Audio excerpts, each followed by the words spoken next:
Representative Keny-Guyer. Thank you, Madam Speaker.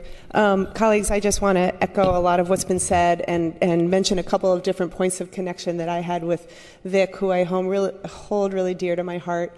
First of all, he went to school and graduated at Warner Pacific, where his father was the president. That is in my district, Mount Tabor. He talked about that fondly, and I think many of you were at the awards ceremony last May in his honor.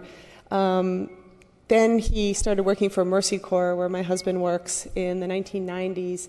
And one of his main job was to raise funds for Mercy Corps. And as a result of that, he really got to know the programs around the world. And one of the things that he was very passionate about, both as a humanitarian and later as a legislator, was making sure that we really open our hearts and support refugees and immigrants who come from around the world and are persecuted around the world. Some of these are programs that support them in other countries, and some of them were programs that support them in the United States. And he continued to be a very big champion and really saw all of us as all God's children, and really brought that philosophy into the legislature. And I will miss working with him on those kinds of issues. So also just a personal note, he was one of the people in the building that I could really go to and just cry. So if he's watching this now, he probably remembers a couple of different instances of that.